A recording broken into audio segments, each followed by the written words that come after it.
Hello mga karelasyon, alam mo ba, may mga babae talagang hindi mo maintindihan kung bakit kahit hindi sila kagandahan, hindi sila kaseksihan, bakit parang nakakabaliw sila sa mga lalaki. At kapag ginawa mo ito, kahit gaano pa siya kalaki, kalakas, katatag, kahit gaano pa siya kagwapo o confident, mababaliw pa rin siya sa iyo. Kaya kung gusto mong malaman ang mga ito, manood ka. So huwag na tayong magpaligoy-ligoy.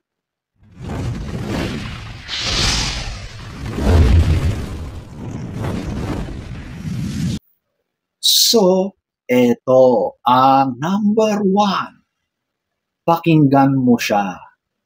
Sa panahon ngayon, bihira yung babae na marunong makinig. Lahat kasi gustong magsalita. Lahat gustong marinig.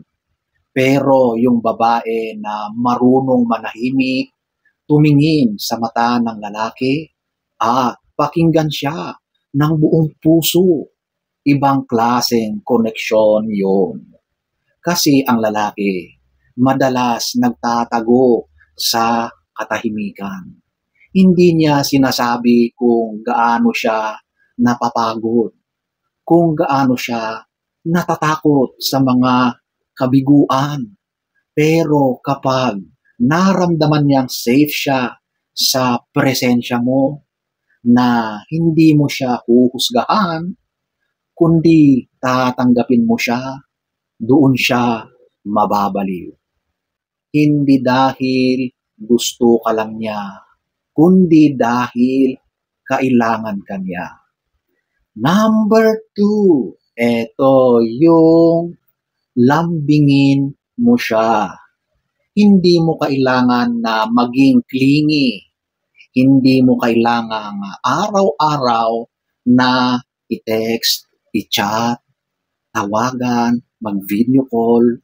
Minsan, simpleng pagsabi na kumain ka na ba? Mag-ingat ka, okay? Huwag kang masyadong magpagod. Yung mga ganong mga simpleng linya, kapag galing sa puso mo, parang magic sa isip ng lalaki. Kasi totoo yan. Lahat ng lalaki, hinahanap pa rin yung kakaibang init ng lambing mula sa isang babae. Yung pakiramdam na may nag-aalaga, yung may nagmamahal sa kanya. Number 3, alagaan mo siya. Hindi mo kailangang magluto ng bongga. Alam nyo, kahit simpleng noodles lang yan o mga tinapay na may mumurahing palaman, pero yun ay ginawa mo, ikaw ang nag-prepare, yun ang mahalaga sa kanya. Sa isip ng lalaki, simple lang, naiisip niya ako, inaalagaan niya ako, nag-e-effort siya para sa akin. Ang lalaki minsan, hindi marunong magpakita ng emosyon. Pero dahil sa mga ganitong ginagawa mo sa kanya, diyan siya mas lalong mahuhulog sa iyo. Number 4, i-challenge mo siya. Ang lalaki, natural yan na pursuer. Gusto niyang may hinahabol, may sinusubukan, may gustong gawin. Marami siyang pangarap na gustong maating. At sa usaping babae, ganun din ang hinahanap niya, yung may challenge. Kaya kapag masyado kang predictable, nawawala yung spark. nawawala na yung thrill. Pero kung marunong kang magbigay ng banayad na challenge, yung tipong minsan sweet, minsan tahimik, minsan mysterious, nako, mas lalo siyang maiintriga.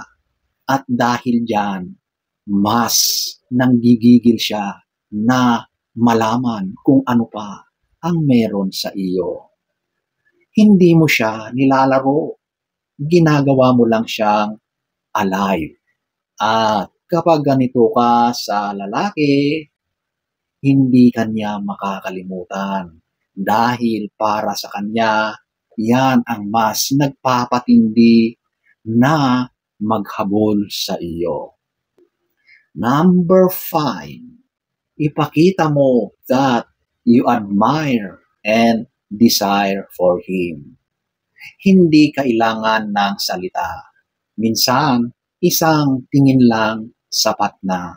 Yung tingin na parang sinasabi mong hindi mo lang alam kung gaano kita hinahangaan. Alam mo ba, kapag nararamdaman yan ng lalaki, parang nabubuo ulit yung kumpiyansa niya sa sarili. At tuwing titingin ka ng ganon, bumabalik sa isip niya kahit wala ka. Kasi hindi niya makalimutan yung pakiramdam doon sa titig o sa tingin mo. Number 6, iparamdam mo na proud ka sa kanya. Hindi mo kailangang i-post sa social media. Sapat na yung simpleng pagpuri na ang galing-galing mo, mahal. Proud ako sa'yo. Alam mo bang bihira yan na marinig ng mga lalaki. Karamihan sa kanila lumaki na kailangang maging matatag. Pero walang nagsasabing, okay ka, ginawa mo yung best mo, ang galing mo. Wala. Kaya kapag ikaw ang nagsabi, ibang kiliti, ibang kilig ang mararamdaman niya. Tagos sa kanyang puso, sa kanyang kaluluwa. Number 7, maging misteryoso. Ito ang pinaka nakakabaliw sa lahat. Ang babae na mabait, hindi available sa lahat ng pagkakataon. Sweet, pero may limit. Caring, pero marunong umiwas sa tukso. Yan ang klase ng babae na hindi nakakasawa, kundi nakakaadik. Kasi habang mas nakikilala siya ng lalaki, mas gusto pa niyang alamin kung sino talaga siya. At doon nagsisimula ang pagkabaliw.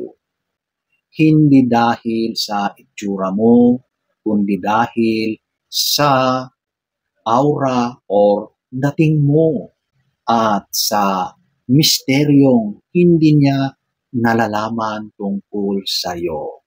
2,000 years later. At sa huli mga karelasyon, hindi mo kailangang magbago para mabaliw ang lalaki sa'yo. Kailangan mo lang maging babae na marunong magpahalaga sa sarili mo at sa kanya. Yung may lambing pero may limitasyon. Yung may kabaitan pero may paninindigan. Kasi ang tunay na nakakabaliw na babae, hindi yung laging maganda, sexy, maingay, kundi yung marunong magmahal ng tahimik, pero tunay at totoo. So sana ay nagustuhan nyo ang ating topic for today. Next story time. Don't forget to subscribe.